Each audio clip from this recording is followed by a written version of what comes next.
Los niños de ojos negros son descritos como personas jóvenes, casi siempre niños, con ojos de un color negro absoluto y sin diferenciación entre la escalera, la pupila o el iris. Los diversos reportes de encuentros con estos seres alrededor del mundo coinciden en una sola cosa, que los niños son rodeados por un aura casi sobrenatural y siempre peligrosa.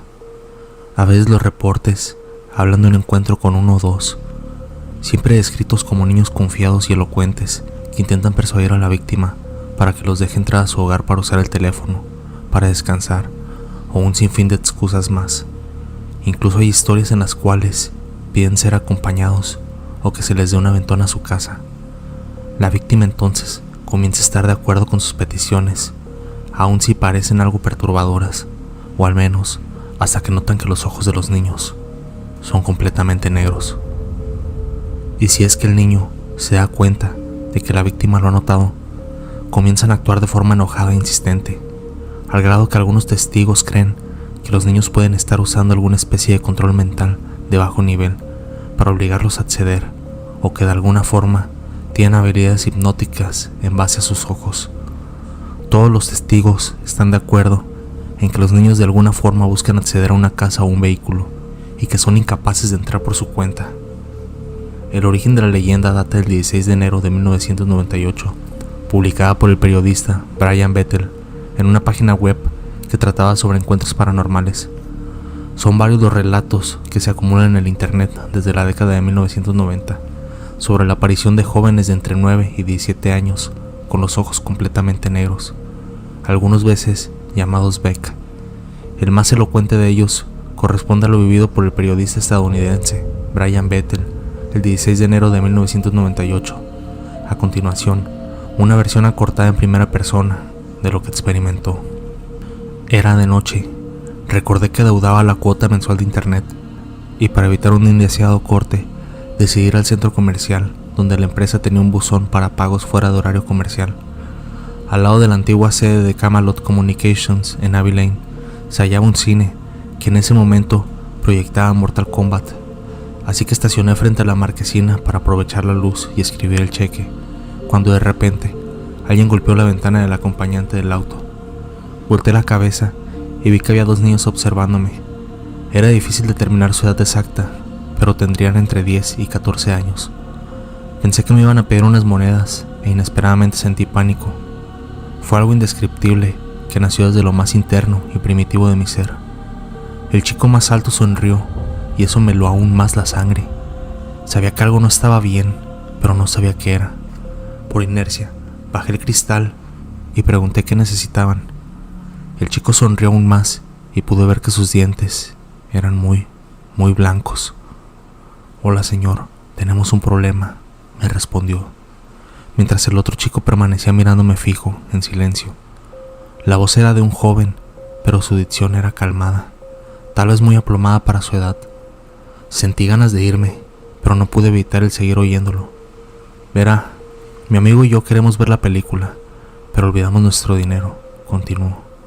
«Necesitamos ir a nuestra casa por él. ¿Nos llevaría?» Bueno, fue lo mejor que pude decir, y es donde la historia se vuelve más rara, porque su compañero silencioso lo miró con una mezcla de confusión y culpa en el rostro. Parecía algo sorprendido porque no abrí la puerta de inmediato. El hablante me miró algo perturbado, como si supiera que estaba buscándoles algo raro. «Vamos, señor», dijo de nuevo, suave como la seda. «¿Qué película quieren ver?», pregunté firmemente. «Mortal Kombat, por supuesto», contestó el niño, y miré rápidamente la marquesina y el reloj en mi auto. La película había empezado 1 hora atrás y era la última función de la noche. Me interrumpió y dijo: «Vamos, señor, déjenos entrar». «No podemos entrar hasta que nos deje. Solo déjenos entrar y nos iremos antes de que lo sepa. Iremos a la casa de nuestra madre». Me di cuenta de que mi mano estaba en la manija de la puerta, casi por abrirla, cuando la retiré de manera violenta por algo que me obligó a no mirar a los niños. Y cuando los miré nuevamente, cuando mi mente volvió en sí, vi por primera vez sus ojos. Eran negros totalmente como el carbón, sin pupila y sin iris. solo 2 orbes negros que reflejaban la luz roja y blanca de la marquesina. Un joven silencioso tenía una expresión de horror que parecían indicar 2 cosas. Ocurrió lo imposible y se dio cuenta. El mayor aparentó furia y reiteró: «Vamos, señor, no lo lastimaremos. Tiene que dejarnos entrar. No tenemos armas». Esto me asustó a más no poder. Con ese tono prácticamente estaba diciéndome: «No necesitamos un arma». Elevó la voz y con palabras que mezclaban enojo y pánico, dijo por última vez: «No podemos entrar si no nos da permiso». Ya tenía la mano sobre la palanca de cambio y arranqué en reversa a toda velocidad. Cuando volteé para verlos bien, estos ya habían desaparecido. En todos los años venideros, Bethel no volvió a vivir un hecho así, y es el día de hoy que sostiene esta historia. ¿Qué le pasó esa noche? ¿Qué hubiera pasado si dejaba subir a esos niños a su coche? Una de las cosas que más atemoriza al periodista es que relatos como el suyo hay muchos. Lo cierto es que nadie sabe con exactitud quiénes son estos espeluznantes seres, ni la razón del color de sus ojos. Las múltiples teorías apuntan a lo paranormal y hablan de fantasmas, demonios o hasta incluso vampiros. Algunos se aventuran a afirmar que se tratan de alienígenas, pero en lo que todos los testigos coinciden es que se trata de jóvenes que de alguna forma buscan ingresar a espacios privados, una casa, un vehículo, incapaces de hacerlo si las personas que se encuentran en ellos les niegan el permiso para hacerlo. ¿Qué ha ocurrido con los que han accedido al pedido? Nunca lo sabremos. A continuación, te dejo un par de experiencias de usuarios de foros de internet. Hace unos días me sucedió un hecho muy parecido en Santa Cruz, Argentina. Eran casi las 4 de la mañana cuando mi hermano me pidió que lo buscara de una fiesta de 15 años. Cuando estaba estacionado mandándole un mensaje para que saliera, una chica apareció en la ventana del conductor donde yo estaba. No podía verla bien, pero como había reconocido la silueta de un niño menor a la estatura promedio, bajé el vidrio hasta la mitad. La miré y ella hizo lo mismo por un rato sin decir nada. Fue un momento incómodo y por unos segundos asumí que quizás la niña solo me había tocado el vidrio por mera curiosidad, puesto que estaba estacionada fuera de una casa y quizás esta vivía ahí. La conversación comenzó de manera forzada. Ella me sonrió y me preguntó por la hora. Me dijo que no era de la zona y que necesitaba ayuda para ir hasta la casa de su amiga. Fue cuando dijo eso que me permití intentar analizarla, a pesar de la oscuridad que nos rodeaba. Todo parecía normal en ella, hasta que tuve que acercarme más al vidrio para ver que sus ojos eran de un color negro total. Inclusive aquello que se suponía que sería blanco era negro, y eso por supuesto me sacó de quicio. Me trastornó como nunca y empecé a temblar, incluso después de clavar las uñas en mis palmas. Perdón, pero esperaba a alguien. Finalicé la conversación rápido, haciendo el auto marcha atrás para perder la vista. Pero al contrario a lo que me esperaba, ella levantó la voz y se aferró al vidrio del auto. Empecé a entrar en pánico y como último intento arranqué hacia el frente. Ella se soltó y me alejé del lugar por un rato. Cuando volví, mi hermano me esperaba enojado y cuando le conté lo que había pasado, pensó que le estaba jugando alguna broma o algo así y lo tomó como una excusa de por qué me tardé en llegar. Otra historia en otro país diferente es la siguiente. En la ciudad de Bogotá, Colombia, en eso de las 5:45 y 6:30 de la tarde, iba en un colectivo para la casa, cuando de repente alzó la mirada y veo a una chica aproximadamente de 16 años, hablando con alguien pero no veía con quién. Me causó curiosidad porque la frente y parte de las patillas estaban tatuadas, al igual que los brazos. Ese tatuaje era impactante y seguí observándola. ¿Con quién hablaba? Iba con una niña, quien estaba sentada. A la chica le notaba algo más, pero no sabía qué era. Me coloqué mis gafas y la seguí observando, y ella me evitaba mirar. De repente me miró. Desde donde estaba, le veía los ojos raros como negros, y más despertó mi curiosidad eso.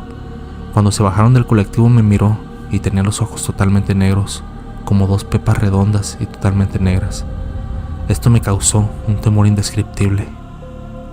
Y por último, una experiencia realmente aterradora. Un amigo de mi mamá tuvo un encuentro con uno de esos seres. Nosotros somos de México. Serían las 3 o 4 de la madrugada y él volvía a su casa luego de pasar el rato con sus amigos y amigas, entre ellos mi mamá, cuando vio una niña sentada en la calle. De manera curiosa se acercó y le preguntó qué hacía ahí. La niña le dijo que estaba jugando, que si la podía llevar a su casa, que estaba unas cuadras adentro. Él accedió y la tomó de la mano. Mientras caminaban, él le hablaba de lo peligroso que es estar en la calle esas horas. Cuando comenzó a sentir que le arruñaban la mano, él, incómodo, le dijo a la niña que parara de rasguñar su mano, pero la niña comenzó a rasguñarlo más fuerte. Por supuesto que él, molesto, la volteó a ver y vio que ella tenía los ojos completamente negros y una enorme sonrisa en el rostro, y lo miraba fijamente. Él inmediatamente la soltó y corrió tan rápido como pudo, y sin mirar atrás de regreso con sus amigos. Estando allí, les contó todo. Cabe mencionar que esto ocurrió a finales de la década de los 90.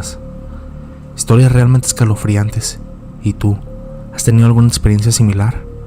Si llegas hasta acá, escribe la palabra ojos negros para saber que terminaste el video.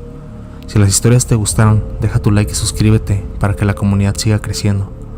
Yo soy Foster, esto fue Terror Nocturno y les deseo a todos una madrugada de horror. Mil gracias por acompañarme una noche más. La casa de los niños. Existe una leyenda sobre una casa abandonada, conocida como la casa de los niños.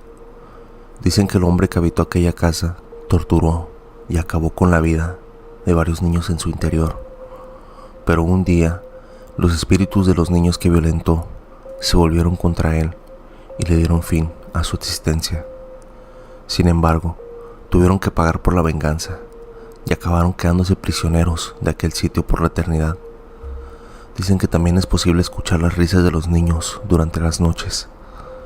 En la escuela, varios niños hablaban de la casa, diciendo lo horrible que era, sobre los gritos que se escuchaban durante la noche y los niños que se asomaban por la ventana.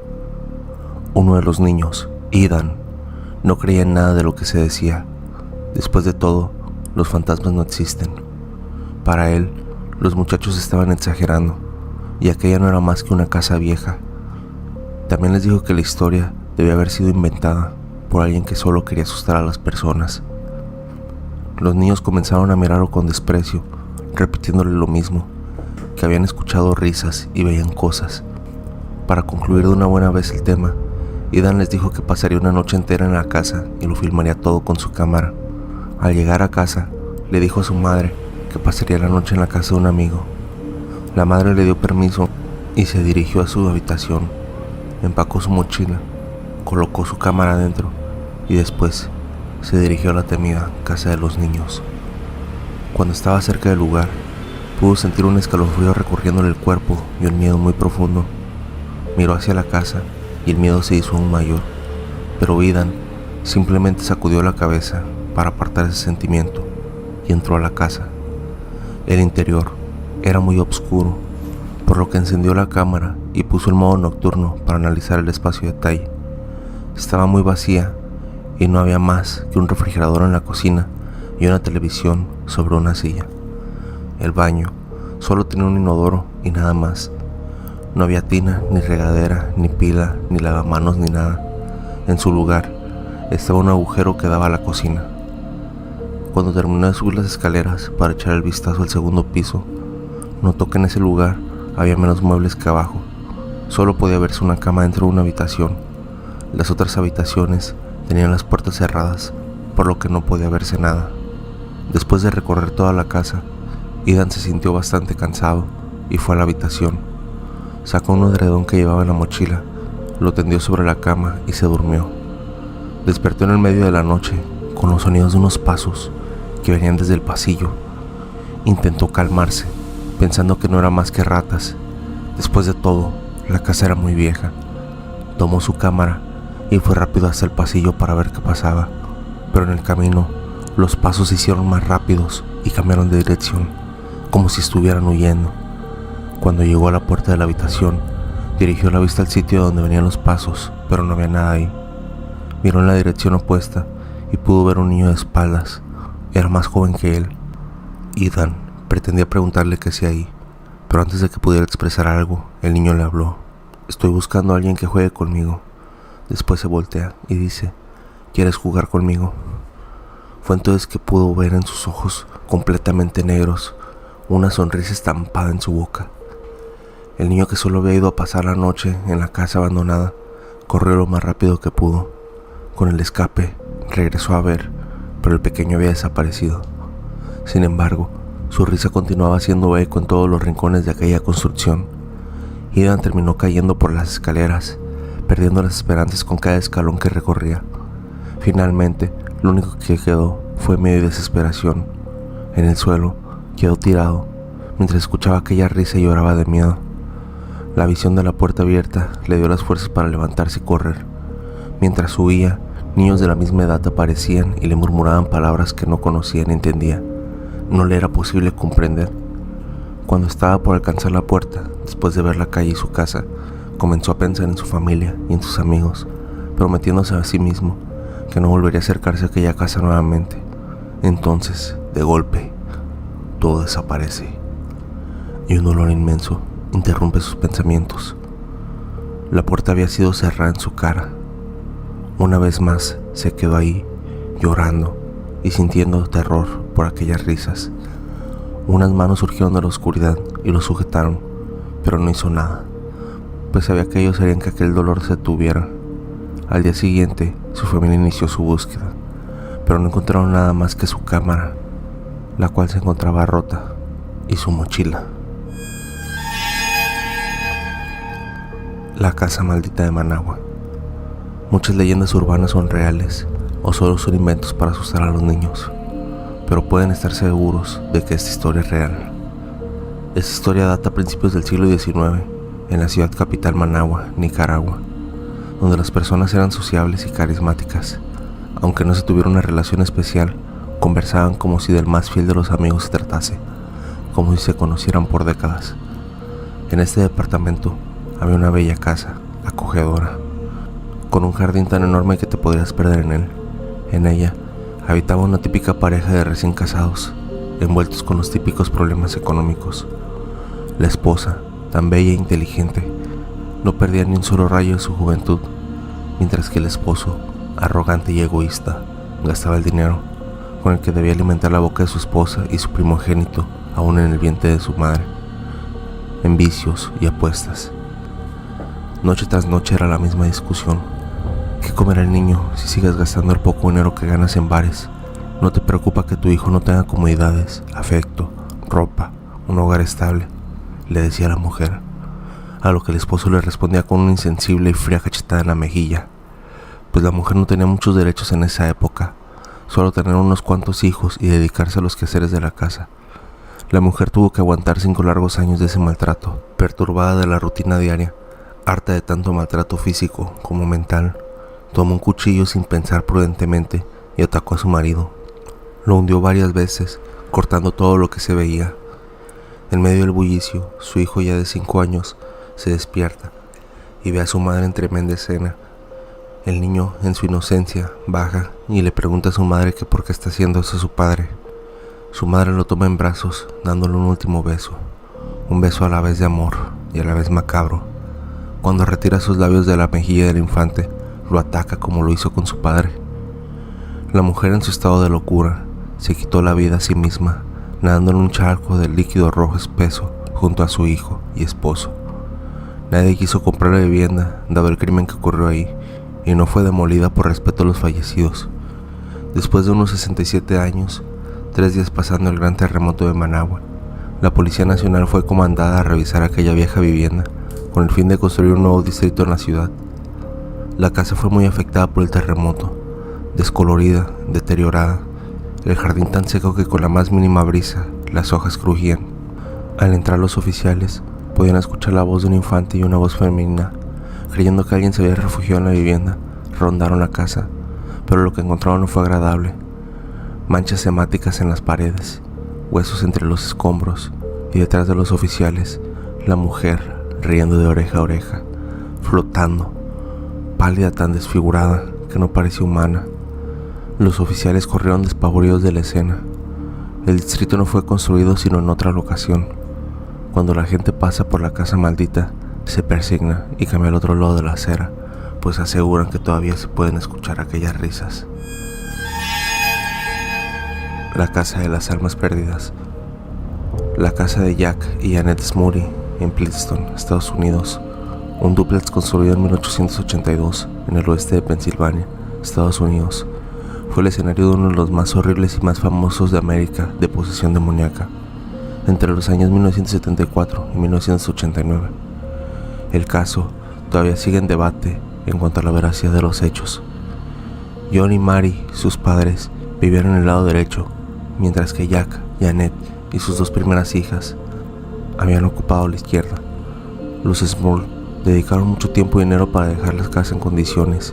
La familia Smurl era muy católica y los primeros 18 meses de vida en la nueva casa fueron muy felices, pero pronto comenzaron los fenómenos paranormales a interrumpir sus vidas.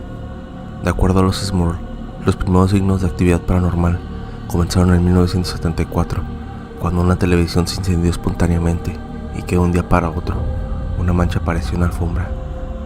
Las tuberías comenzaron a gotear, a pesar de haber sido resoldadas por un plomero en diferentes oportunidades, y también rasguños parecidos a los de un gato gigante aparecieron en los marcos de las puertas y pintura de las paredes. En el año 1977, los eventos paranormales fueron en aumento. Los sucesos extraños que pasaban sin explicación lógica dejaban a la familia Smurl acongojados. Los baños se descargaban sin intervención humana, se escuchaban pasos en las escaleras, los cajones de los muebles se abrían y se cerraban solos, los radios funcionaban mismos sin estar enchufados, las mecedoras se movían solas, y un olor fétido maloliente impregnaba el aroma de la casa. En 1985, John y Mary, los padres de Jack, declararon escuchar gritos en lenguaje obsceno, y la casa de Jack y Annette frecuentemente se volvió extremadamente fría. 2 días después de esto, un frío helado barrió la casa y una extraña figura humana se materializó en la cocina frente a Janet. Medía casi 2 metros de altura, aunque no tenía rasgos faciales. Luego esta figura aparecería frente a Mary, también en la cocina. En 1986, la familia solicitó la ayuda de una pareja controversial de demonólogos, Ed y Lorraine Warren, quienes anuncian que la casa estaba poseída por 3 espíritus bajos y un demonio poderoso. Intentaron persuadir al demonio para dejar la casa, tocando música ligera y rezando. El demonio reaccionó sacudiendo espejos, vestidores y muebles. Jack alegó una noche ser violentado de forma íntima por un súcubo cubierto de escamas, con el cuerpo de una mujer joven, pero la cabeza de una mujer vieja. Janet también declaró haber sido asaltada de la misma forma por una sombría figura humanoide. Los Smurl convocaron al padre Robert McKenna. Él condujo 2 exorcismos en latín y más de 50 misas católicas, lo que aparentemente enfureció al demonio aún más. Ellos declararon luego que el demonio llegó a seguirlos cuando viajaban de vacaciones o para molestar a Jack durante su trabajo. Fue en este tiempo que los Smurl aparecieron en televisión en un show de Filadelfia llamado The People Are Talking, moderado por Richard Bate. El demonio reaccionó violentando a Jack nuevamente, esta vez apareciendo frente a él como un ser mitad hombre, mitad cerdo. Janet era empujada y lanzada por los aires por una fuerza invisible. Frustrados, agotados y privados de toda esperanza, los Smurls se trasladaron a otra ciudad, pero antes del lanzamiento de un libro sobre su odisea paranormal, titulado The Haunted. La iglesia aprobó un cuarto exorcismo en 1988 que finalmente parece haberles dado paz. Una versión cinematográfica del libro The Haunted salió en cines en 1991. En español, a esta película se le conoce como La Casa de las Almas Perdidas. Relatos sumamente perturbadores, la agonía y el sufrimiento hace que las almas de muchos se queden en este plano terrenal atrapadas. Si llegas hasta acá, pon la palabra exorcismo en los comentarios para saber que terminaste el video. No olvides dejar tu like para ayudarme a llegar a más gente y suscribirte para que la comunidad de Terror Nocturno siga creciendo. Yo soy Foster, esto fue Terror Nocturno y les deseo a todos una madrugada de horror. Mil gracias por acompañarme una noche más. El dinero, el poder y la fama son 3 cosas muy afrodisíacas que desde antiguas civilizaciones el hombre ha buscado incansablemente alcanzar en su vida. En el cementerio número 3 de Playa Ancha, en Valparaíso, Chile, se encuentra una tumba bastante particular. Al interior de un mausoleo, un sarcófago de cemento se yergue sobre 4 patas que tienen la particularidad de poseer no 5, sino 6 dedos. Hasta esa tumba llegan periódicamente seguidores y creyentes para pedir favores o ayuda en lo económico, la que si no se conoce su historia puede pasar completamente desapercibida, pero que al preguntar sobre ella nos habla de pactos con el diablo y de cómo Martín Busca intentó derrotarlo por medio de engaños. La historia comienza a finales del siglo XIX. Inicia la leyenda con un hombre de nacionalidad española, totalmente empobrecido, llegando a Valparaíso, Chile, buscando mejorar su suerte e ingresos en la mundialmente ya famosa joya del Pacífico. Este hombre, llamado Martín Busca Villanova, recorre la ciudad. Pasan los días, semanas y meses, pero no consigue hacer reír a la suerte. Simplemente le hacía mala cara. Pero todo cambió cuando de la noche a la mañana el español pasó de vivir en la indigencia para convertirse en uno de los hombres más ricos de toda la ciudad. En el viaje lo acompañó su hermano José, quien, con el correr del tiempo, sería el único que dejaría descendencia en estas partes del mundo. Hasta dicho momento, la historia de Martín podría haber sido similar a la de cualquier inmigrante que, como muchos, llegaron a Valparaíso a buscar su destino. Sin embargo, la vida de Martín Busca dio un giro sorprendente cuando, aburrido de su pobreza absoluta, decidió, según la leyenda, sellar un pacto con el diablo con tal de cambiar su fortuna. Dice el mito que de la noche a la mañana, el pobre, casi indigente Martín Busca se convirtió en un hombre rico gracias a sus tratos con el diablo. El acuerdo al que había llegado Martín Busca luego de invocarlo mediante llamados que se han perdido hasta la fecha era bastante simple. El diablo le concedería todas las riquezas que Martín deseara a cambio de su alma, la que obtendría en el momento de su muerte una vez que sus huesos tocaran la tierra. Pasaron los años y don Martín se volvió un gran benefactor de sus amigos y de los pobres de la ciudad, por lo que se convirtió en uno de los porteños más queridos de su época. Pese a su nueva condición de millonario, Martín Busca no desegó con el poder del dinero. Al contrario, el hombre tenía tanta riqueza que decidió compartirla con los que más la necesitaban, tal como una vez él lo requirió. Sin embargo, un problema rondaba en su cabeza: su pacto con el diablo y cómo lograr romper ese acuerdo. Buscando una solución, le contó a su círculo más cercano dicho problema. El trato con el príncipe de las tinieblas consistía en que, una vez muerto y en el momento en que sus huesos tocaran la tierra, Martín Busca le entregaría su alma al mismísimo diablo a cambio de las riquezas que había adquirido en vida. Con el correr de los años, Martín Busca idearía la forma perfecta para eludir su compromiso adquirido en vida y que sería cobrado en su muerte. Durante esa misma época, Martín Busca se trasladó al valle de Casablanca, en donde los lugareños contaban que una carroza negra tirada por corceles negros se acercaba a su casa en mitad de la noche. Debido a este constante acoso de don Satán, Martín decide retomar el puerto en el que conoció la fortuna. Cuenta la leyenda que fue uno de sus amigos quien le dio la idea. Otros dicen que fue el propio Martín al que se le ocurrió. El asunto es que al volver a la ciudad ya traía en su cabeza un plan para librarse de su pacto con el diablo y poder descansar en paz al momento de su muerte. De vuelta en Valparaíso, Martín Busca decidió comenzar la construcción de un mausoleo sumamente particular, preparándose para ya su muerte, la cual llegaría a la edad de los 77 años. Completamente antisísmica, la estructura alberga justo en el medio la tumba del español, la cual está confeccionada con piedra pulida. Sobre ella se encuentra una gran tapa en donde se aprecia el nombre de Martín Busca Villanova y sus años de nacimiento y muerte, 1868 a 1945. Lo más llamativo es la base de la estructura, en donde se aprecian 4 patas, aparentemente de león, con 6 dedos cada una. Ellas sirven para mantener eternamente el cuerpo de Busca suspendido en el aire. Según cuenta la historia, el pacto entre Busca y el diablo tenía como cláusula final que cuando el cuerpo del solicitante tocara el suelo una vez muerto, el alma de este pertenecería al príncipe de las tinieblas. Con el sistema de elevación, Martín Busca, técnicamente, habría evitado pagar su deuda con el demonio elevando su cuerpo, para que éste nunca tocara el suelo. Quizás el extraño diseño de la tumba o la increíble historia del hombre que logró esquivar el llamado del diablo hace que en la actualidad la tumba de Martín Busca sea constantemente visitada por quienes buscan algo de ayuda económica o simplemente rendirle culto.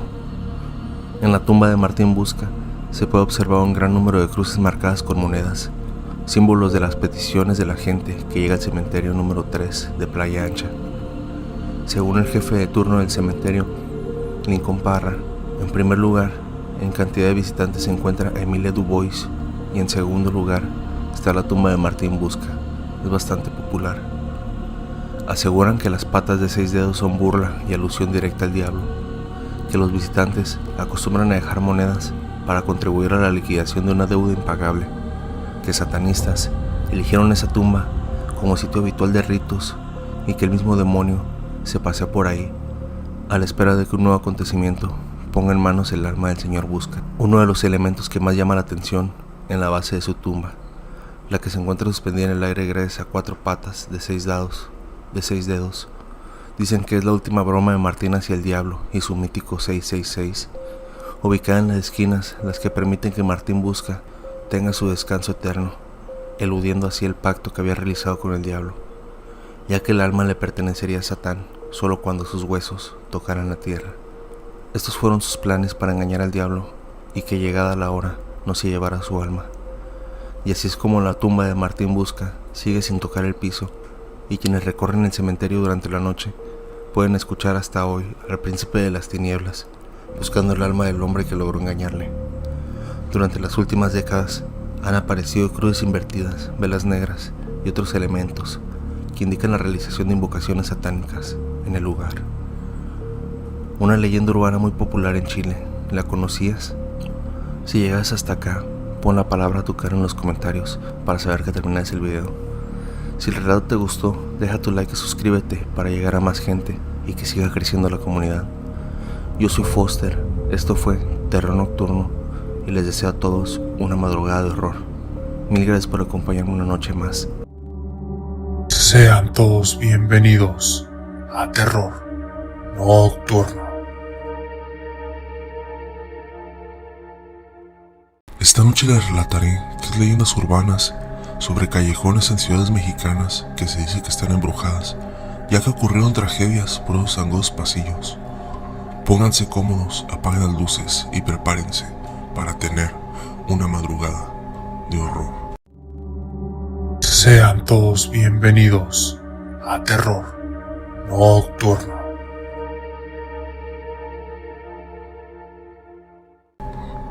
El Callejón del Diablo. ¿Conoce la leyenda del Callejón del Diablo?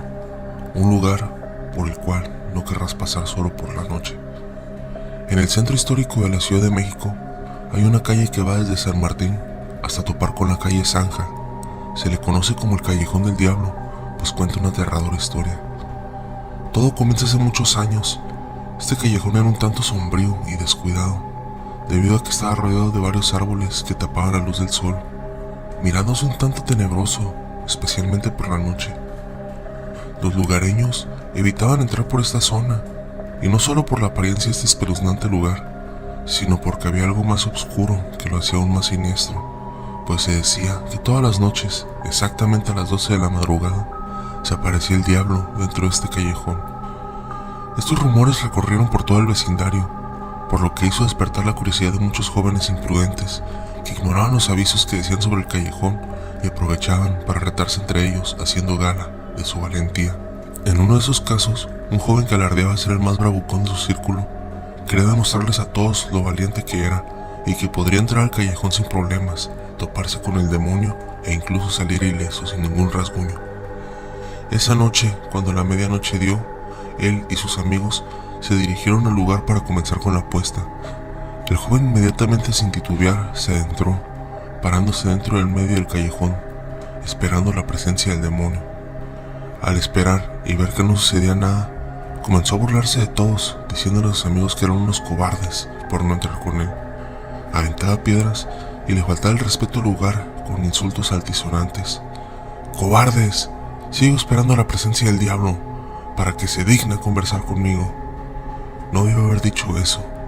En ese preciso momento se percató de la silueta de una sombra oscura que se apoyaba en uno de los árboles. El joven pensaba que se trataba de algún merodeador. ¿Quién eres tú? ¿Quién está ahí?, preguntó el intrépido joven. En este momento, la escalofriante figura negra en forma de sombra se fue acercando lentamente hacia él sin tocar el piso, dejando ver su diabólica apariencia. Era el cuerpo de un hombre alto, pero su rostro parecía igual que el de un monstruo, a quien le brillaban los ojos como un felino. Su mirada era tan penetrante, llena de malicia. Este comenzó a gruñir como un lobo, acorralando a su presa a punto de atacar. El joven, inundado de miedo y completamente en shock de ver aquella maligna entidad, reaccionó y escapó corriendo del lugar, sin importar lo que fuesen a decir los demás o la reputación que fuera a dejar. No había tiempo de pensar en eso, solo buscaba salvar su vida y huir del lugar. Sus amigos reaccionaron al verlo correr y fueron tras de él, sin saber lo que había sucedido.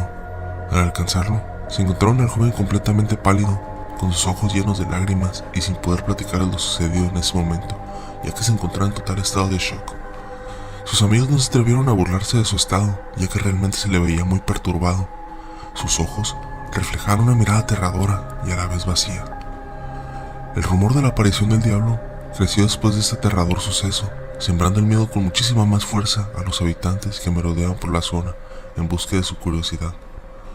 Algún experto paranormal sugirió dejar en la entrada de esta calle ofrendas como monedas de oro, joyas, tabaco, licor y entre otros tentadores objetos para que el rey del infierno no saliera y causara desgracias a los habitantes más cercanos al callejón. Mucha gente lo hacía para demostrarle el respeto al diablo, algunos otros lo hacían para pedirle favores, y lo más curioso es que a las pocas horas de dejar los obsequios desaparecen sin que nadie se enterara cómo es que fue esto que se esfumó misteriosamente de la nada. El Callejón del Beso. Guanajuato, preciosa ciudad tradicional de México, es un lugar lleno de encanto en su centro histórico. De ello dan fe sus calles empedradas y hermosas construcciones coloniales, repletas de escarlinatas y callejuelas que convierten el lugar en un auténtico laberinto. Existe entre ellos un callejón muy famoso en el que ya se ha hecho tradición que las parejas se detengan para darse un beso de amor. Dicen que quienes tienen la dicha de besarse aquí disfrutarán un romance para toda la vida. La historia del Callejón del Beso se remonta muchos años atrás, en la época de la colonia española. Vivió por aquel tiempo en Guanajuato una bella muchacha llamada Carmen, cuyo padre era un hombre violento y muy poco tolerante. No dejaba que su hija tuviera ningún pretendiente y en vez de dejarle disfrutar la vida, quería mantenerla encerrada para que cuidara de él en su vejez. Solo la dejaba salir de la casa para asistir a misa los domingos, acompañada de su nana, una vieja señora que la amaba como si fuera su propia madre. En una de estas salidas, Carmen atrajo la atención de don Luis, un galante caballero que se quedó cautivado de su belleza y la siguió hasta su domicilio. A partir de entonces, y escondidas, comenzó a dedicarle serenatas que poco a poco fueron enamorando a la muchacha. Tiempo después empezaron a intercambiar cartas en secreto, con la complicidad de la nana, hasta que el tiempo, separados, se hizo insoportable. La casa de Carmen daba un callejón muy angosto, en el cual el balcón de su dormitorio se rozaba con el de la residencia de enfrente. Don Luis, al notar esto, compró aquella casa para así poder vivir cerca de la amada. Una noche se asomó al balcón y tocó la ventana de la joven. Carmen se sorprendió y alegró de verlo fuera y corrió a su terraza para pasar la noche juntos. Desde entonces, cada noche se encontraban ahí y compartían un beso profundo a espalda del padre de la chica, pero este, al ver que su hija se comportaba de una manera extraña durante el día, comenzó a sospechar y decidió espiarla a la hora de dormir. ¿Cuál fue la sorpresa del hombre al ver que Carmen, su hija, salía a su balcón y se rendía entre los brazos de aquel desconocido? Lleno de cólera, buscó un puñal afilado y entró intempestivamente en la habitación de la muchacha, apartándola bruscamente de don Luis y hundiendo la daga en él. Carmen emitió un alarido de pánico y dolor y se desplomó en el balcón, donde su amado la recogió con las lágrimas en los ojos, y así, sosteniendo su cuerpo sin vida, se inclinó para besar una última vez sus labios pálidos y fríos. Desde ese entonces, se dice que algunas noches se puede ver el espíritu de los dos enamorados que regresan una y otra vez al lugar en el que solían reunirse para revivir su amor. A pesar del paso del tiempo, sus sentimientos nunca morirán. Era el año de 1785, hablando de la Puebla antigua. Eran las 3 de la mañana cuando doña Juliana Domínguez, esposa de don Anastasio Priego, familia acaudalada y dueños del mesón de Priego, comenzaron con dolores de parto y era necesario ir por la partera, doña Simonita. Corrió por su sombrero, capa y espada y pidió a la servidumbre que fueran preparando todo lo necesario para el alumbramiento mientras él regresaba con la partera. Era una noche lluviosa y tormentosa, motivo por el cual quisieron acompañarle a sus ayudantes, además porque siempre las horas de madrugada han sido propicias para asaltos y crímenes. Don Anastasio no quiso la compañía de nadie y se dirigió solo a la parroquia de Analco, que en aquellos tiempos era un panteón, dirigiéndose hacia la calle de Santo Tomás, hoy conocida como la 5 Oriente.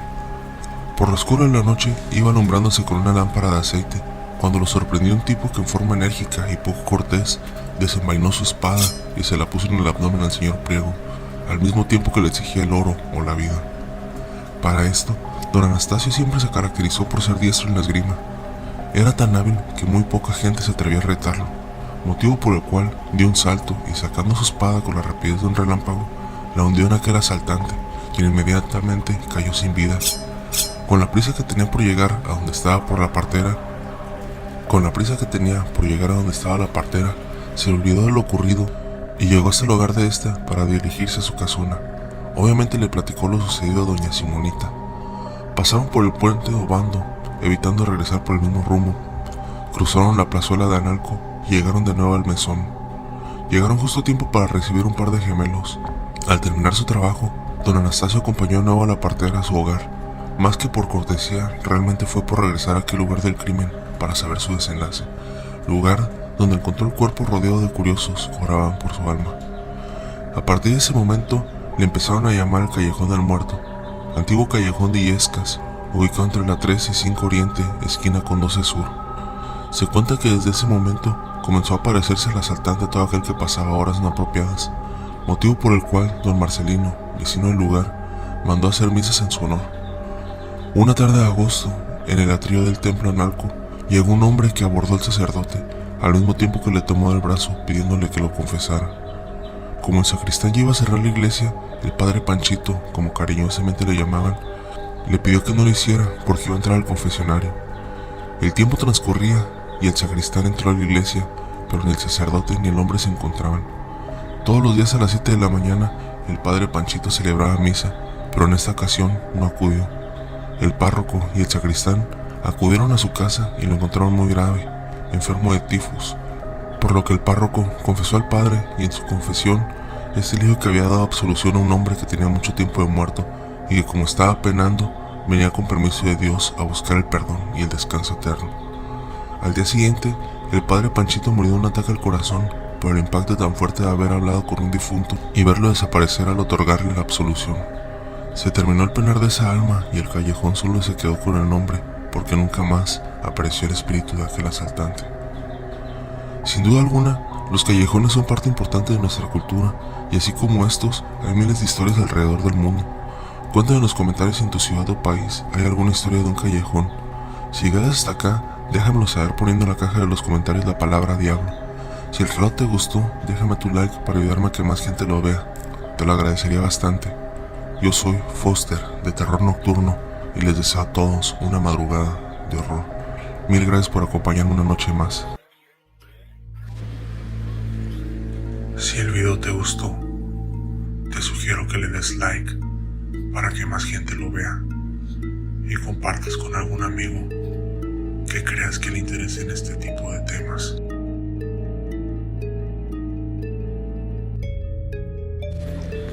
Suscríbete a mi canal y activa las notificaciones para que estés enterado cada vez que subo un nuevo video. Esto fue Terror Nocturno y les deseo una madrugada de horror.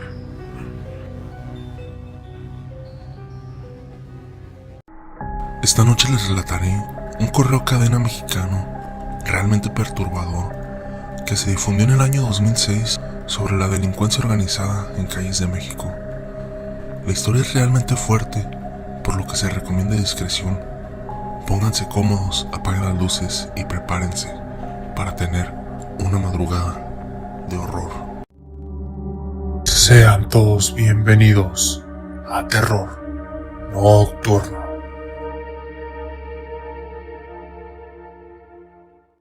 Me llegó este mail que la verdad me dejó muy mal, puesto que las cosas con la inseguridad en el país empezaron a ponerse peor de lo que estaban antes y la violencia no ha parado de crecer. En lo personal, al momento de leerlo, lo creí por completo porque vivo en México y he escuchado testimonios de personas cercanas que no se alejan mucho de esta historia. Cuando esto alcanzó grandes proporciones, algunos medios locales realizaron supuestas investigaciones, descartando la veracidad de los hechos aquí descritos. Bueno, en su momento causó mucho revuelo y especulación, y al final, la gente no supo si era cierto o no. ¿Por qué? ¿Acaso los medios no podían estar también comprados o amenazados? ¿No tendrán los medios o estas mafias la capacidad de fabricar o desaparecer evidencia y testigos? Dejo a su criterio el creerlo o no, pero lo que sí sé es que si las cosas no sucedieran tal cual se escriben aquí, sucesos como estos sí pasan todos los días, y no solo en mi país, sino que en muchas partes del mundo. Alerta Ciudad de Puebla. Por medio de este mail queremos contar a todos los poblanos lo que nos sucedió en La Fayuca, que está junto a la central de autobuses de Puebla. Para los que no sepan, La Fayuca es un centro donde se da piratería a gran escala. Puebla es una ciudad en México. El día 18 de febrero del 2006, Miguel Ángel Montes Peralta, Mariana González Bloch, novia de Miguel Ángel, y yo, Agustín Montero de la Fuente, fuimos a La Fayuca con la intención de comprar un Xbox 360, pues nos habían dicho que era posible que ahí lo encontráramos más barato. Llegamos al primer estacionamiento de La Fayuca a las 10:30 de la mañana aproximadamente, y como era de esperarse, estaba completamente lleno, por lo cual nos dispusimos a pasar al segundo, que está más atrás, y en un segundo piso. Nos bajamos y regresamos por un acceso a La Fayuca para buscar algún puesto donde comprar el videojuego. Mientras buscábamos, un individuo se acercó a nosotros y preguntó qué estábamos buscando, a lo que le contestamos que un Xbox 360, e inmediatamente nos dijo: síganme, yo sé dónde se los dan más más barato. Al llegar al puesto, no vimos nada fuera de lo normal, solo muchos individuos con cara de delincuentes, pero es normal ahí.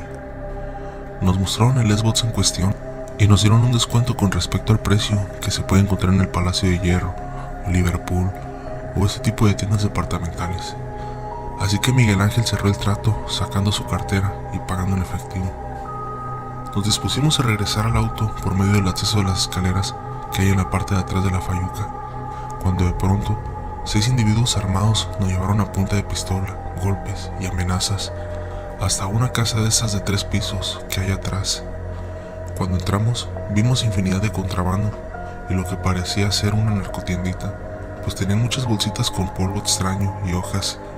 Me pusieron en una habitación y me amarraron en una argolla clavada al piso, lo que me hizo suponer que lo que estaba pasando ya le había pasado a alguien más antes. Después cerraron la puerta y pude escuchar que agarraron a Miguel Ángel y le pidieron las llaves de su camioneta. Después le pegaron hasta cansarse y no escuché más su voz en un lapso como de 6 horas.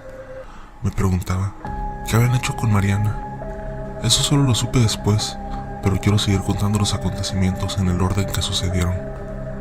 Pasó un lapso de tiempo enorme sin saber qué sería de mí y de mis amigos. Solo escuchaba que esporádicamente entraba y salía gente y no se distinguía bien qué decían.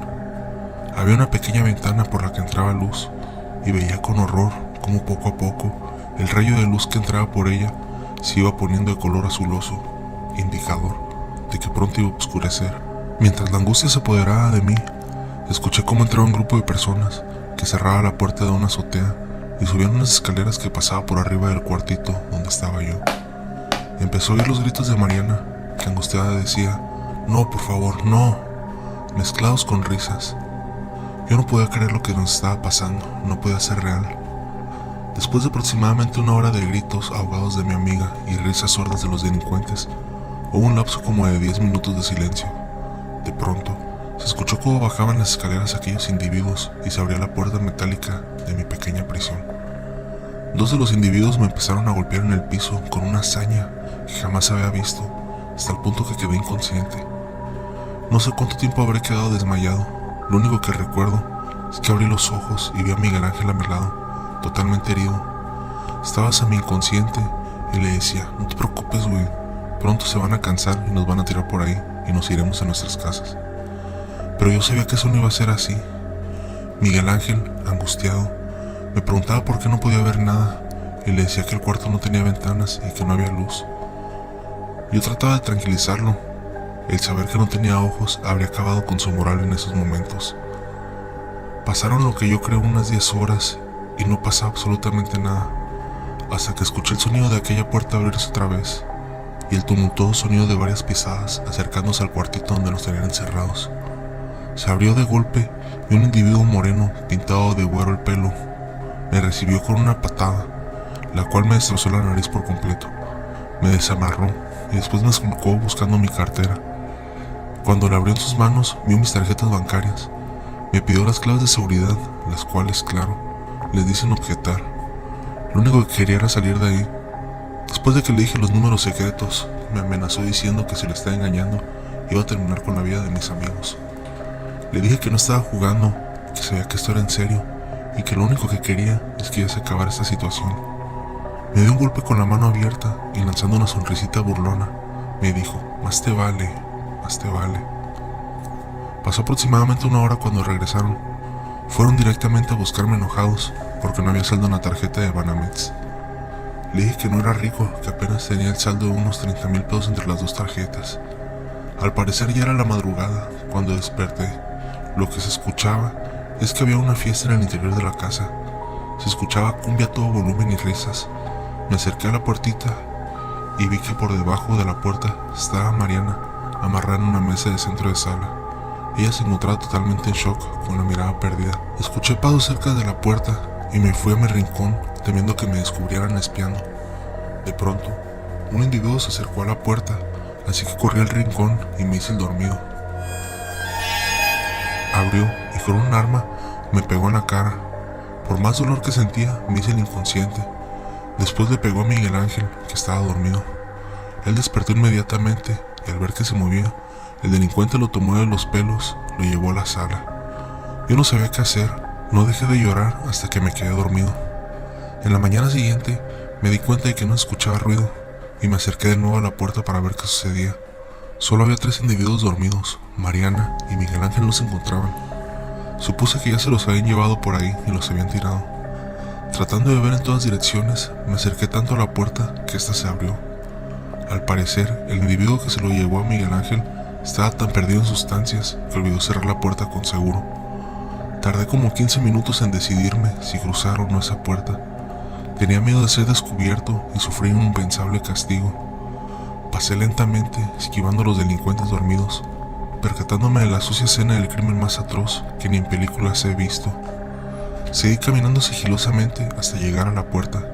Estaba abierta, no tenía llave y me sentí aliviado. La abrí rápidamente y salí corriendo. Lo primero con lo que me topé fue con el mercadito que está atrás de la Fayuca, en el que tiene el estacionamiento, donde nos habíamos estacionado en la parte de arriba. Corrí hacia la derecha con rumbo a la Fayuca, pasé por la tienda Sony y me introduje al primer puesto que vi. Y en el interior de la Fayuca les dije que había que llamar a la policía. Eran un hombre y una mujer, se quedaron bien entre ellos y se dijeron: ¿cómo salió este güey? Me di cuenta de que esto era más grande de lo que imaginaba. Salí corriendo hasta la calle y por un taxi de la central de autobuses.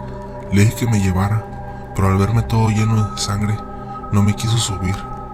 Yo sabía que era cuestión de tiempo para que me agarraran de nuevo, así que me subí en un microbús y avancé 2 calles. Me bajé corriendo y me interné en una colonia. Al ver que no me seguían, llamé a mi casa con 5 pesos que tenía guardado en la bolsa del jean. Les dije que no había tiempo para explicar. Les mencioné la calle en la cual me encontraba y ahí los esperé. Pasado un rato, llegaron mi papá y mi mamá por mí. Les conté brevemente lo sucedido y fuimos directamente al Ministerio Público del Boulevard Norte. Ahí se tardaron en tomar mi declaración 3 horas y 4 más en la que rindiera. Como no llevaba mi credencial del IFE, que se había quedado el delincuente con mi cartera y tarjetas, hubo que hacer un oficio de testigos que avalaran mi personalidad. Les dije que los podía llevar en ese instante al lugar de los hechos y me dijeron que había que seguir una orden de averiguación.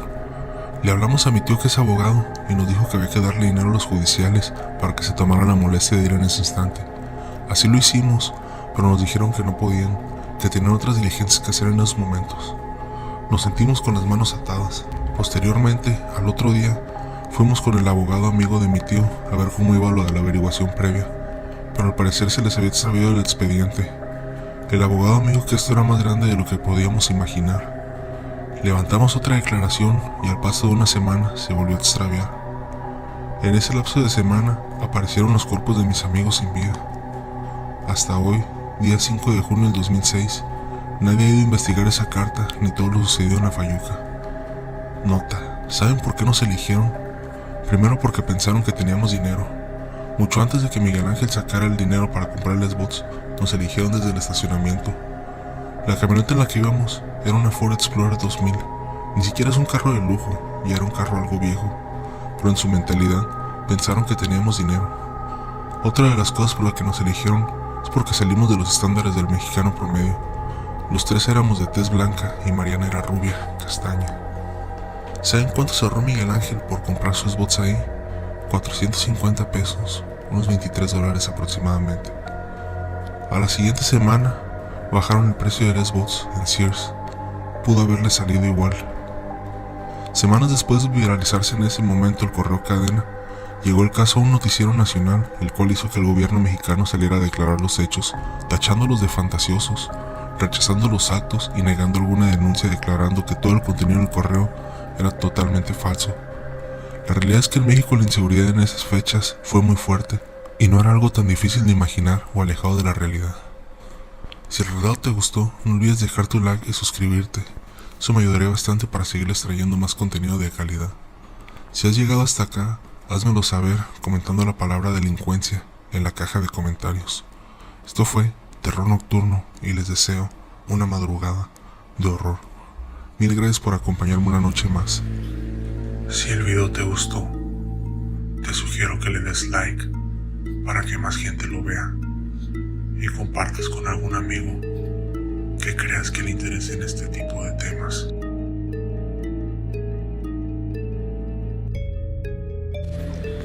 Suscríbete a mi canal y activa las notificaciones para que estés enterado cada vez que subo un nuevo video. Esto fue Terror Nocturno y les deseo una madrugada de horror.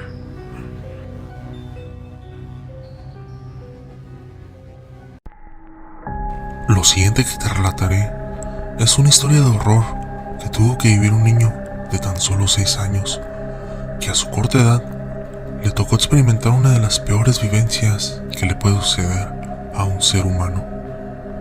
Esta historia es 100% real, verídica e incluso fue retransmitida en varios países en su época.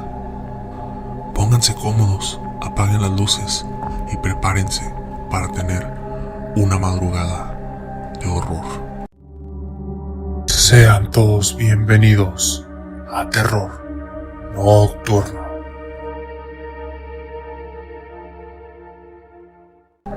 En el mes de junio de 1981, la familia Rampi pasaba las vacaciones en su segunda residencia, situada en la carretera de Vermicino, en Finocchio, Roma. El 10 de junio, Ferdinando Rampi salió a pasear por un campo del pueblo junto a 2 amigos y su hijo, Alfredino. Ese día, alrededor de las 7 p.m. aproximadamente, el pequeño le preguntó a su padre si podía regresar solo por un sendero que todos conocían. Una hora más tarde, Fernandino llegó a la casa y se sorprendió al notar que su hijo, Alfredino Rampi, no había llegado. Con su mujer y los presentes, comenzaron a buscarlo con desesperación. Cerca de las 9 p.m. y sin frutos, decidieron llamar a la policía, y en pocos minutos, decenas de oficiales con perros, bomberos y vecinos se sumaron a la búsqueda. Fue la abuela de la familia quien advirtió que al lado de la casa se estaba construyendo un pozo artesano. Al llegar, los oficiales notaron que el agujero estaba cubierto con una chapa. Imposible que el chico estuviera ahí, ya que no había forma de que cayera. La búsqueda continuó durante horas hasta que el oficial Giorgio Serrenti, volvió al hueco y creyó oír un lamento. Agudizó el oído y efectivamente escuchó al niño gritar. Más tarde se supo que el dueño del terreno, llamado Amedeo Pisegna, había puesto la chapa esa noche cerca de las 9, sin imaginar que Alfredino, el niño, había caído dentro. El pozo tenía una entrada de 28 centímetros de diámetro y paredes irregulares.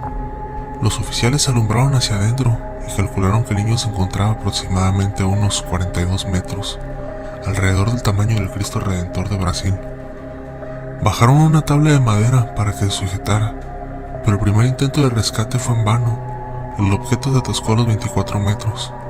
La cuerda que lo sujetaba se rompió y el agujero quedó obstruido. En horas de la madrugada, arribó un equipo militar especializado en emergencias de montañas y 2 hombres delgados se turnaron para bajar e intentar alcanzar el tablón. Mientras tanto, los rescatistas lograron la primera comunicación con un megáfono desde afuera. En vista de que no era suficiente oxígeno para Alfredino, se decidió entonces cavar un túnel paralelo para llegar al chico. Una tarea compleja, ya que el suelo del terreno estaba compuesto por granito. La primera máquina comenzó a excavar el 11 de junio a las 8 de la mañana, pero una capa de material duro le impidió seguir. Una segunda entró en acción por la tarde y a la noche se sumó una tercera. El proceso era lento, calculaban un trabajo de 12 horas aproximadamente para poder llegar hasta donde se encontraba el niño. Durante la mañana siguiente, los rescatistas empezaron a cavar el túnel horizontal de conexión, pero la máquina quedó bloqueada y los bomberos debieron seguir a mano. La tensión aumentó luego de que los médicos a cargo de monitorear al pequeño notaron que su respiración empeoraba. Para ese entonces, el rescate se había transformado en la noticia central de los medios del país. Según cálculos, unos 28 millones de televidentes se apegaron a sus pantallas para seguir las transmisiones en vivo. El caso también desembarcó en la prensa internacional y la zona se llenó de periodistas y curiosos que se apostaron alrededor del pozo en una escena de caos. Por si fuera poco, también se hizo presente el entonces presidente de Italia, Sandro Pertini. Por la tarde del 12 de junio, el proceso de conexión fue terminado a una profundidad de 34 metros, pero las circunstancias parecían no favorecer a Alfredino. Con horror, los rescatistas descubrieron que el chico no estaba en el punto que habían calculado. Las vibraciones del suelo habían hecho que se deslizara más hacia abajo.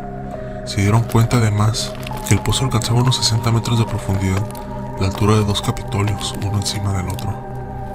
En medio de un clima de pesar, se habilitó un nuevo descenso de voluntarios. Uno de ellos, Angelo Licheri, logró bajar colgado de cabeza. Buscó ponerle al niño un arnés, pero su cuerpito se soltaba y caía todavía más profundo. Después de largos minutos de tensión, el hombre volvió a la superficie y reportó la noticia que nadie quería escuchar. Alfredino parecía haber perdido la vida. En la mañana del 13 de junio se introdujo un estetoscopio para registrar los latidos, pero el silencio era absoluto. Los rescatistas tardaron un mes en sacar a Alfredino Rampi del pozo de 60 metros donde había caído. El funeral se realizó el 17 de julio de 1981 en la Basílica de San Lorenzo. En medio de una multitud, el ataúd fue llevado por los voluntarios que habían intentado salvar. Sin duda alguna, el infierno se puede encontrar en la existencia terrenal. No ocupamos tener experiencias sobrenaturales o místicas para vivir en carne propia el infierno. Si llegas hasta acá, te invito a que pongas un emoji de fuego para saber que te quedas hasta el final y que te gustó el video. Esto fue Terror Nocturno y les deseo a todos una madrugada de horror. Mil gracias por acompañarme una noche más.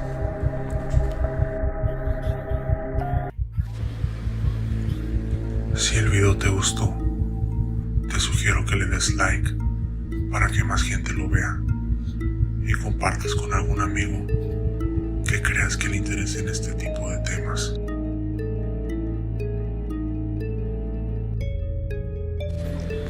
Suscríbete a mi canal y activa las notificaciones para que estés enterado cada vez que subo un nuevo video. Esto fue Terror Nocturno y les deseo